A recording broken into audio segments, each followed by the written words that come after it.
shit, you think about people like Mike Cooper playing there in a different sort of role, but still, you know, that's kind of how you might look at it. No. I'm glad you said that. Right, okay, so to the fan feedback then. Bob Phillips got in touch. Stressful, breathless bursts of excellent from the youngsters, but no defence, little maturity, and another bloody loss. Bry Davies said it was really great to see Farge and Lomax do well. Doubt if the Biscuit will play much more this season, but a good reminder of how exciting he is, even if his body can't cope with the rigours of rugby league. Sutcliffe was hot and cold, a great 30-metre pass, but a poor kick on the last play of the game. Tom Eckley 99. Wow, what a game. Wow. Game had great tries and massive hits. What else could you want? Great to see a member of the Gaz Wheeler Hospital squad doing well. Scoots 28 Max. That's a t-shirt idea. I like it, yeah. The Gaz Wheeler Hospital squad. Scoots 28 Max said, now I know I don't watch much Sky Sports, but really, Eddie and Steve-O, do you have to wax lyrical, littering with superlatives, when really questions should be asked about the quality of defence? Yeah, well, maybe so. Aidan Stalker, so happy. I think you asked the questions about the quality of the defence, but you still talk about the excitement of the scores. Maybe the balance. It's chicken or the egg, though, isn't it? Always there, but why should we criticise all the time? Do the defensives look poor because there's been excellent, there's been high quality attacking play on display, and it's just made them look bad? And some of it was that. Some of it was that.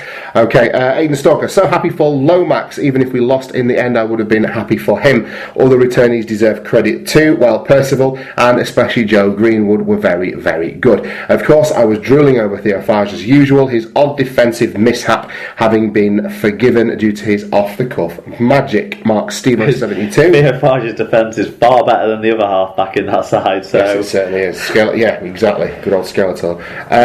Mark Stevo, youngsters excellent but still can't defend. New coach, new ideas and better recruitment needed for 2017. I think he's talking about Leeds there. Of course, yeah. Yeah, although you could feasibly say he was talking about St Helens as well, given some of the feedback that we get from Saints fans every week. Elliot Wrench says that St Helens versus Leeds was a great entertaining game. Mark commented about goal line inadequacies, was spot on. Fairly equal sides, only separated by Farge's skill. Burrow impressed, seemed to get into the heart of it as usual. As a neutral, I enjoyed it. Widnes versus Warrington this is his feedback.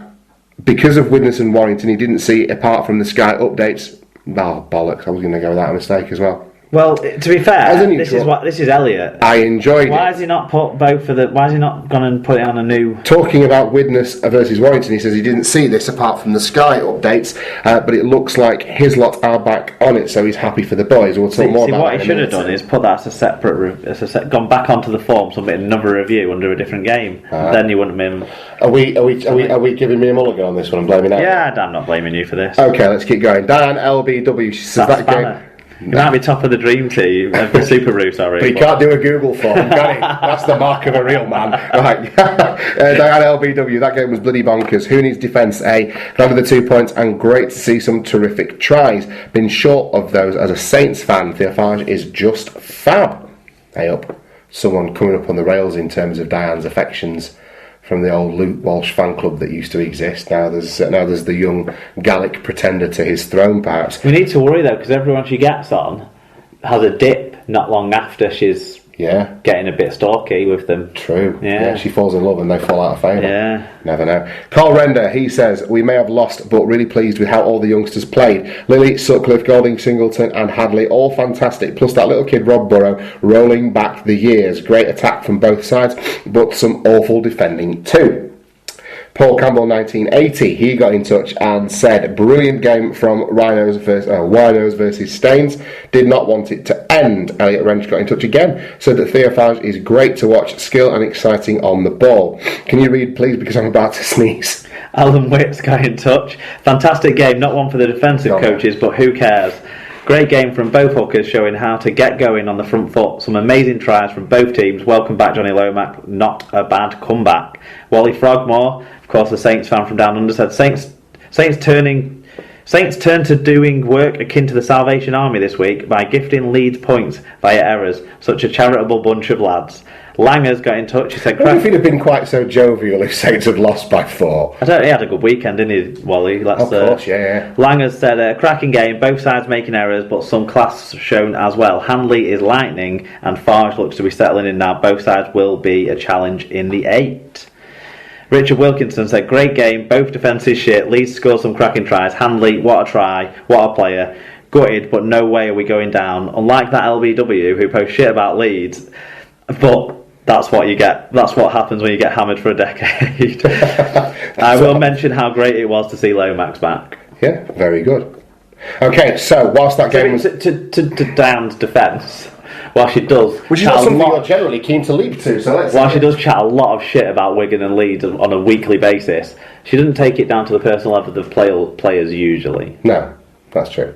So that is true. But she does talk a lot of shit about Wigan and Leeds. She does. She does enjoy seeing it. But the thing is, to be fair, recently she's had to enjoy seeing others, her rivals, lose because there's not been a great deal of shout out at St Helens, has there? Yeah. Now as they start to improve, maybe that'll change. Right. Whilst that game was being played, then Warrington were running all over Widnes, 48 points to 16 at Widnes, Mark. Yeah, and so Warrington found their attack again, which was good for them, I suppose. Particularly good since the news about Chris Sandow's injury is not particularly great either. He looks like being out for another couple of months. Well, I mean, Stefan Ratchford sort of got more involved in this game than he had done so far, and from the highlights he was popping up on both sides of the pitch, which was probably good for their attack to see. And obviously Gidley maybe getting his fitness back a little bit. That must be a positive sign for them. The tries looked pretty much like Widnes didn't know how to defend the goal line for the first half, and then in the second half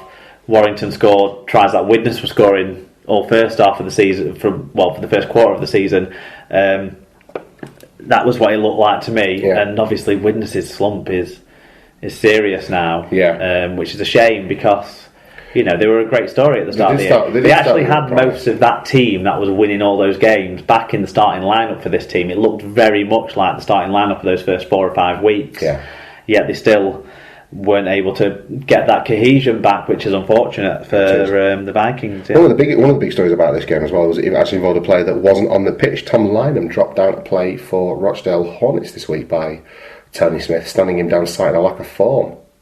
So it just goes to show that it doesn't matter if you're a big name signing over at Warrington. You've still got to earn your keep. Which is possibly part of what spurred them to attack better in this game. You never know. And Widnes obviously had injury problems again. Chris Bridge and Kevin Brown got injured in this game, so there's disruption still there for them. It does seem like a long path back. We talk a lot about injuries, especially this year, but I always say in-game injuries are the ones you can't really legislate for. Chris Bridge went off after 10 minutes or so, 6 minutes maybe. Same injury it looks like than what he went off early with last time. There's some sort of problem there, isn't there? So anyway, I don't have a lot on the numbers for this one, because it was so obvious, but Wyre made the most of their 61 more carries for 535 more metres, 7 breaks to 4 and 8 tries to 3. Okay, so individually, who stood out for us then? Well, Joe Westerman got 2 tries, a try assist, 112 metres and 2 clean breaks. So I suppose that helps the halfbacks if their other ball-playing player is performing to that role better than he has done so far this year. Stefan Ratchford, 2 tries and 1 try assist. Matty Russell ran for 144 metres and Ashton Sims 125 metres. For the Vikings, Corey Thompson with a try, 127 metres, 2 clean breaks. And then we've got some big tackle numbers coming up. Hep Cahill back in the side, 42 tackles. Chris Houston, 41, and Gil Dudson, 41. Okay, Tom Meckley99, who's a Warrington fan, got in touch. He said the first Wyre slump of 2016 is over. Can't wait for the next one. Sam Rowlett, she got in. Very good. Sam Rowlett got in touch. It's always nice to hear from her. She said, nice to get a win at Widnes after the dross performances there in the last 2 years. Wyre never looked in danger. Possibly Joe Westerman's best performance in a Warrington shirt. Gidley looks back to full fitness, marshalled the team around the park, and faultless with his kicking. Cole Render said if Widnes keep this up, they'll be fighting to stay in the top 8 soon, gone from being best in the league to just as bad as Huddersfield, Leeds or Hull KR. Wyre Joe said Chrissy Sand who? Very good. Our forwards were class tonight and really got over the top of theirs. This provided a platform for Clark to scoot and Gidley, who looks like he's finally shaking off his knock to create some decent plays. Weston was outstanding too, not bad for a one-man team. Here's one for us to argue over. Nathan Mackay. No, it's McKee. Are you sure? Yeah, I'm certain. I went to college with a girl who had that surname, and I worked. And but you were taught by a bloke who was mispronouncing McEwen. No. Well, you have a listener who mispronounces McEwen. It's McEwen anyway, that's what I said it was. It's McKeown. Yeah. Yeah, Chris McKeown. No, it's McEwen. Right, well, this is Mackay. Yeah, it's McKee. Pie, spelled P-I-E. Mackay, K-I-E. Die, D-I-E. I'm sorry. The people I've known with that surname, L-I-E. the people I've known with that surname pronounce it McKee. Right. So it's another one to Nathan, man, seriously, let me go. Let me go. Hit us up on Facebook or Twitter. Let me go 2 for 2. I'm saying you pronounce it Mackay. Right, Widnes were awful, and Warrington played really good. Paul O'Brien, 1967. Paul O'Brien, 1976. You're aging our listeners. New listener. Never heard of him before. That's why I'm getting it wrong. Not someone who's been in touch with us for the better part of 2 years. Paul got in touch. He's a Widnes fan. He said it was a poor performance by the Vikings. Lacked ideas in attack and defence. Was not good enough. Still need to stop giving penalties away. Players didn't look up for it. Teams are wise to our attacks now and preventing us playing the way we did at the start of the season. Onwards and upwards, hopefully.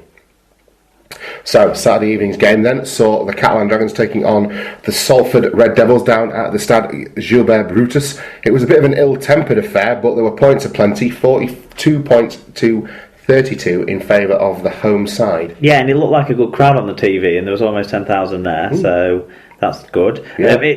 We sort of joked last week about could it end up like last year's game, and it looked like it was heading that way at one point. In the last at that point, with 4 minutes to go, it was 40 points to 32. And it was... Which is the same as it was last year when it ended up being a 40-all draw. It was a nuts game. You talk about some of the fractious occasions in the game. There was certainly a couple of tackles that should have been more severely punished, I felt, by Catalan players on Salford players. Yeah. And then, there was handbags from Carney, which I've come to expect. Yeah. It's almost like if you don't let him not play the ball on the mark, because he never plays the ball on the mark, he gets really pissed off, because he really needs to do those 2 steps to the side, 1 step forward, and not play it on the mark. Yeah. Like he's got a nervous OCD thing about it. So if he doesn't get allowed to do that, you have to try and smack you in the face. To be fair to him, let's credit him with having some bollocks. He was picking on the biggest man on the pitch. It wasn't like he was going after the little halfback, was it? That's a good point. He certainly went for the big lad, didn't he? Yeah. Well, he's not scared, is he? He's unhinged. I think there's definitely a kangaroo loose in his top paddock. Try to throw some more Aussieisms in there for our friend Delicate Rose, or whatever his name was. Matthias. Yeah. See if we can't get him to understand 2 out of 10. Well, it was... Did you ever feel like Catalan were going to lose this one, though, really, No. even though Salford seemed to... No, it just seemed like Salford wouldn't go away. They were more pestering than anything else. Even when they scored some good tries, and they were legitimately in this game, but watching it, no, you're right, the entire time, I just thought, Catalan have got this. And they did, and it never really felt like Catalan got out of maybe third gear. They were just kind of... I almost felt like they were cruising at certain times in the game. Not that they were checked out and that they weren't putting the effort in, but just like you felt there was another gear. It weirdly felt if they like wanted to, they could just... A lot of the tries from both sides felt like tries that are scored at the end of a game that's already been decided. Yeah. Yet they were being scored after 20 minutes. Yeah. Like Salford had already maybe defeated themselves by just assuming that they were on for a bit of a hiding, perhaps in the back of their minds. I'm not sure how to explain it, but I mean Pat Richards kicked. I can't remember. I even sort of lost a little bit of interest watching the game and started messing around doing other stuff. Well, you always kind of figured that eventually Catalan would just push on and then that would be that. And I think I did the same. I kind of had a quick look at Facebook and went on the Bulls forum for a bit and floated in and out. The game never went away from being competitive, but at the same time it never felt that close. It's a weird way to, for me. It's a weird way to describe it, but I do think Catalan were the better side. Even if they did get a bit lucky in terms of some of the referee punishments, maybe Gareth Hewitt didn't want to make a name for himself and face the cleaver. But then, that's it. He didn't fancy. Didn't want a slaughterhouse with it. He's done a couple of games in Salford. The last 2 I've seen in Catalan have been Gareth Hewitt. Yeah. Okay, so despite 4 fewer errors and only 1 more penalty conceded, the home side had less ball in this one. Another game neither side seemed keen on winning. Catalan edged an extra break and an extra try, as well as having 4% better team tackle success. I think that's underpinned this run for Catalan, hasn't it? This record-breaking run of wins in a row. Yeah. Their defence has been outstanding. I mean, they conceded 32 points in this game, though.